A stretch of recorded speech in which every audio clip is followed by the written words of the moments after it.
সাংবাদিক বন্ধুসকল, মই এটা ইম্পৰ্টেণ্ট কথা ক'বৰ কাৰণে আপোনালোকক ইয়াত মাতিছিলোঁ আৰু লগতে ময়ো সুবিধা বুজি GMC-লৈ আহিছিলোঁ বিভিন্ন কথা বতৰা পাতিবৰ কাৰণে। আপোনালোকে জানে যে আমি নৰ্মেলি যেতিয়া কিডনিৰ প্ৰয়োজন হয় মানুহক, তেতিয়া এজন আমাক ডোনাৰ লাগে আৰু ডোনাৰজনে আমাক কিডনি ডনেট কৰাৰ পিছত আমি কিডনি ট্ৰান্সপ্লান্ট কৰিব পাৰোঁ। কিন্তু ইয়াত আৰু এটা উপায় আছে যে যদি এজন মানুহে নিশ্চিতভাৱে মৃত্যু গম পায় যে মোৰ মৃত্যু নিশ্চিতভাৱে হ'ব আৰু মৃত্যুৰ আগতে মই কিডনি লিভাৰ আন এজনক জীৱন দিবৰ বাবে মই দি থৈ যাম। আৰু বিভিন্ন এক্সিডেণ্ট কেছত বিশেষকৈ ব্ৰেইন ডেথ, যাৰ ইতিমধ্যে ব্ৰেইন ডেথ হৈ গৈছে, শৰীৰটো জীয়াই আছে আৰু কিছুদিনৰ পিছতে তেওঁৰ মৃত্যু নিশ্চিত, তেতিয়া ব্ৰেইন ডেথ পেচেণ্টজনৰ হৈ তেওঁৰ নিকটতম আত্মীয়ও এই অংগ পতংগবিলাক দান কৰিব পাৰে যাতে আন এজনক জীৱন দিব পৰা যায়। অসমত বিশেষকৈ ৰেটিনা আদিৰ ক্ষেত্ৰত আমাৰ ইয়াক যিটো ডোনাৰৰ জৰিয়তে বা যাক আমি কেডিএভাৰ বুলি কওঁ, এই ধৰণৰ ট্ৰান্সপ্লান্ট আমাৰ ৰেনেলত হৈ আছে। বাহিৰা ৰাজ্যত বিশেষকৈ দাক্ষিণাত্যত লিভাৰ কিডনি দুয়োটাই মানুহে দান কৰে আৰু হস্পিটালত লিভাৰ আৰু কিডনি প্ৰয়োজন, যাৰ জীয়াই থকাৰ বাবে প্ৰয়োজন, এখন ৱেইটিং লিষ্টৰ ভিত্তিত তেওঁলোকক দি থৈ যায়। আমাৰ গুৱাহাটী চিকিৎসা মহাবিদ্যালয়ে এটা বিৰল কৃতিত্ব 8 জুলাই তাৰিখে অৰ্জন কৰে যে প্ৰথমবাৰৰ বাবে গুৱাহাটী মেডিকেল কলেজত সফলতাৰে সৈতে আমি এজন ব্ৰেইন ডেথ পেচেণ্টৰ পৰা কিডনি দুটা সংগ্ৰহ কৰি দুজন পেচেণ্টক আমি কিডনি ট্ৰান্সপ্লান্ট কৰিবলৈ সক্ষম হওঁ। পবিত্ৰ পৰাগ গগৈ গুৱাহাটীৰে বাসিন্দা।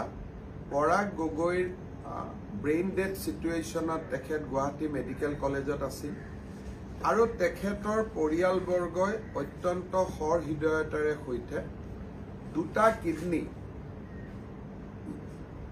গুৱাহাটী মেডিকেল কলেজ কৰ্তৃপক্ষক দান কৰে। এই দুইটা কিডনি আমি মেডিকেল কলেজ কৰ্তৃপক্ষই শ্ৰী গগৈৰ পৰা সংগ্ৰহ কৰি আমি দুজন ব্যক্তিৰ গাত সংৰোপণ কৰোঁ। এই ব্যক্তি দুজন হ'ল 38 বছৰীয়া অমৰ বাজপৰ, উজান বজাৰৰ বাসিন্দা, আৰু 21 বছৰৰ পল্লৱজ্যোতি দাস, কামপুৰ নগাঁৱৰ যুৱক। আপোনালোকে চিন্তা কৰক, 21 বছৰৰ এজন ল'ৰাই এজন নিশ্চিত মৃত্যু মুখত যোৱা পেচেণ্টৰ কিডনি লৈ আৰু 50 বছৰ জীয়াই থাকে। ঠিক তেনেকে অমৰ বাজপৰ 38 বছৰ ডেকা বয়স, নিজৰ ঘৰৰ ডোনাৰ নাছিলে, এই ডোনাৰৰ জৰিয়তে আমি কিডনি পালোঁ, তেওঁক আমি সংৰোপণ কৰিলোঁ আৰু আজি দুইজন পেচেণ্টে GMC-ত আহিছিলে তেওঁলোকৰ চিলাইবিলাক কাটিবৰ কাৰণে, আৰু দুইজন পেচেণ্টে বৰ্তমানলৈকে ভগৱানৰ আশীৰ্বাদত সুস্থ হৈ আছে। এই গোটেই প্ৰক্ৰিয়াটো আমাৰ গোটেই টিমটোৱে কাম কৰিছিল, বা তিনিজন বিশেষ ডক্টৰৰ আমি নাম ল'ব লাগিব। ডক্টৰ শশাংক বৰুৱা, ডক্টৰ পুষ্কৰ বাগচি আৰু ডক্টৰ মঞ্জুৰী শৰ্মা। এওঁলোক ইউৰলজি, নেফ্ৰলজি, নেফ্ৰচাৰ্জাৰী গোটেইকেইজনৰ টিম এটা হৈ পেলাই প্ৰথমবাৰৰ বাবে আমাৰ গুৱাহাটী মেডিকেল কলেজত কেডিএভাৰ ডনেশ্যনৰ জৰিয়তে কিডনি সংৰোপণ কৰিবলৈ সক্ষম হয়। এইটো আমাৰ গুৱাহাটীত প্ৰথম উত্তৰ পূব ভাৰতত প্ৰথম সফল সংৰোপণ। ইয়াৰ আগতে চেষ্টা হৈছিল, জিএমচিটো আমি চেষ্টা কৰিছিলোঁ, কিন্তু সফল হ'ব আমি পৰা নাছিলোঁ। আগতে আমি 2টা কেছত চেষ্টা কৰি বিফল হৈছিলোঁ, কিন্তু প্ৰথমবাৰৰ বাবে আমি সফল হ'ব পাৰিছোঁ। আৰু মই বিশ্বাস কৰোঁ যে সচেতন হ'লে বা আমাৰ ডোনাৰসকলে, বিশেষকৈ পৰিয়ালৰ নিকটতম ব্যক্তিজন আগবাঢ়ি আহিলে বহুত ব্যক্তিৰ আমি জীৱন বচাব পাৰিম। আমি বহুতক এপ্ৰ'চ কৰোঁ, 2-এজনে টকাও খুজি দিয়ে যে যদি ব্ৰেইন ডেড পেচেণ্টজনৰ কিডনী মই দিওঁ মই কি পাম বুলি ল'ৰা ছোৱালীয়ে কেতিয়াবা টকা পইচাও বিচাৰে। কিন্তু আন বহুতো পৰিয়াল আছে যি অত্যন্ত মহানুভৱতাৰে এই কিডনী বা আন লিভাৰ আদি আগবঢ়ায়। বৰ্তমান আমাৰ GMCHত আমি যিহেতু সফলতাৰে কিডনী ট্ৰান্সপ্লেণ্ট কৰিব পাৰিলোঁ, ভৱিষ্যতেও আমি কৰিব পাৰিম। তাৰমানে প্ৰচেছটো এতিয়া স্মুথ হৈ গ'ল। গতিকে মই অসমবাসী ৰাইজক বিনম্ৰতাৰে অনুৰোধ কৰিম যে এনেকুৱা ব্ৰেইন ডেড পেচেণ্ট হ'লে অন্ততঃ আমি অসমত যদি এটা কালচাৰ আৰম্ভ কৰিব পাৰোঁ যে হয় মোৰ দেউতা বা মোৰ ভাইটিৰ নিশ্চিত মৃত্যু হ'ব, অন্ততঃ দেউতাৰ কিডনী ভাইটিৰ কিডনী অমুকৰ গাত থাকিব আৰু তাতেই মোৰ দেউতা বা সন্তানক মই বিচাৰি পাম। এনেকুৱা এটা যদি আমি মনোভাৱৰ সৃষ্টি কৰিব পাৰোঁ, তেতিয়াহ'লে আমাৰ ৰাজ্যটো আমি দাক্ষিণাত্যৰ দৰে এটা সুন্দৰ সংস্কৃতি এটা গঢ়ি তুলিব পাৰিম। কিডনী বিক্ৰী কৰা, কিডনী কিনা, এইবিলাক কাম আমাৰ নিজে নিজে বন্ধ হৈ যাব। মই গুৱাহাটী মেডিকেল কলেজ কৰ্তৃপক্ষক বা আমাৰ গোটেই টিমটোক মই ধন্যবাদ জনাওঁ। আৰু আমাৰ যেতিয়া MMCHখন হৈ যাব, আমি লিভাৰ ট্ৰান্সপ্লান্টৰ কাৰণেও যত্ন কৰিম, কেডিএভাৰ লিভাৰ ট্ৰান্সপ্লান্টৰ কাৰণেও আমি যত্ন কৰিম ইন লং ৰান। আৰু গুৱাহাটী মেডিকেল কলেজত বৰ্তমান পৰ্যায়ত আমি চেষ্টা কৰিম যাতে এই ব্যৱস্থাটো বা এই প্ৰক্ৰিয়াটো আমি আৰু অধিক আগুৱাই লৈ যাব পাৰোঁ। গুৱাহাটী মেডিকেল কলেজত আৰু এটা সফলতা আমি লাভ কৰিছোঁ কেইটামান দিনত। 2010 চনতে মই গুৱাহাটী মেডিকেল কলেজত কৈছিলোঁ যে আমি এটা চিন্তা কৰিব লাগে যে নিসন্তান দম্পতী যাৰ সন্তান নাই তাক আমি IVFৰ জৰিয়তে গুৱাহাটী মেডিকেল কলেজত সন্তান জন্ম দিয়াৰ সুবিধা কৰিব পাৰোঁ নেকি। আজি আপোনালোকে ভাল পাব যে আমাৰ গুৱাহাটী মেডিকেল কলেজৰ যিটো ইন ভিট্ৰো ফাৰ্টিলাইজেশ্যন আমি চেণ্টাৰ খুলিছিলোঁ, বৰ্তমানলৈকে আমি 36টা এম্ব্ৰিঅ' আমি মাকৰ গৰ্ভত সংস্থাপন কৰিব পাৰিছোঁ। অৰ্থাৎ আৰ্টিফিচিয়েলি পুৰুষ আৰু মহিলাৰ সংক্ৰমণ হোৱাৰ পিছত যিটো এম্ব্ৰিঅ' সৃষ্টি হ'ল, সেই এম্ব্ৰিঅ'টো আমি মাতৃ গৰ্ভত সংস্থাপিত কৰিব পাৰিছোঁ। আৰু 8গৰাকী মাতৃ ইতিমধ্যে গৰ্ভৱতী হৈছে।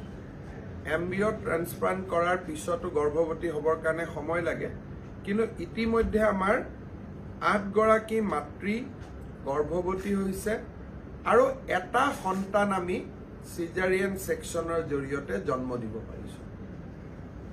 অৰ্থাৎ যিটো আমাৰ প্ৰাইভেট হস্পিটেলবিলাকত ইমান দিনে IVF হৈ আছিল, তাক আমি গুৱাহাটী মেডিকেল কলেজলৈকে লৈ আহিবলৈ সক্ষম হৈছোঁ। আৰু প্ৰথম সন্তানটিৰ মই নাম ক'ব খোজা নাই বা পিতৃ মাতৃৰ নামো কোৱাৰ প্ৰয়োজন নাই। প্ৰথম সন্তানটি ইতিমধ্যে চিজাৰিয়ান ছেকশ্যনৰ জৰিয়তে জন্ম লাভ কৰিছে আৰু সন্তান মাতৃ উভয়ে সুস্থ হৈ আছে।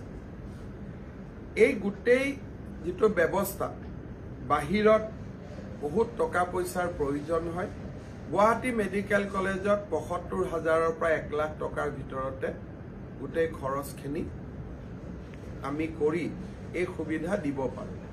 এই চেণ্টাৰটো বৰ্তমান চালুকীয়া অৱস্থাত আছে, কিন্তু কেডিএভাৰ ট্ৰান্সপ্লান্ট আৰু IVFৰ জৰিয়তে সন্তান জন্ম দিয়া, নিসন্তান পিতৃ মাতৃক সহায় কৰা, এই দুটা মহান ব্যৱস্থা গুৱাহাটী মেডিকেল কলেজত আৰম্ভ হ'ল, যাতে সাধাৰণ জনতাৰ মাজত কেডিএভাৰৰ ওপৰত এটা আন্দোলন আৰম্ভ হয়, সংবাদ মাধ্যম সামাজিক সংগঠন সকলোৱে যাতে এই দিশত এটা ৰাইজৰ মাজত অন্ততঃ কিডনিটোৰ ক্ষেত্ৰত এতিয়া আমি কৰিব পাৰোঁ আৰু নাৰ্ছিং হোমবিলাকতো কিডনি ট্ৰান্সপ্লান্ট হয় ইয়াৰে ব্ৰেইন ডেথৰ পেচেণ্টে যদি ডনেট কৰে এইটো নহয় যে গুৱাহাটীতে মেডিকেল কলেজতে ট্ৰান্সপ্লান্ট হ'ব লাগে ইয়াৰ পৰা কিডনি লৈ গৈ বাকী জেগাতো হ'ব পাৰে কিন্তু আমি গুৱাহাটীত অন্ততঃ কিডনি ট্ৰান্সপ্লান্টৰ এখন ভাল এটা ব্যৱস্থা আমি আৰম্ভ কৰিব পাৰোঁ কেডিএভাৰ লৈ কিনা কিডনি লৈ পেলাই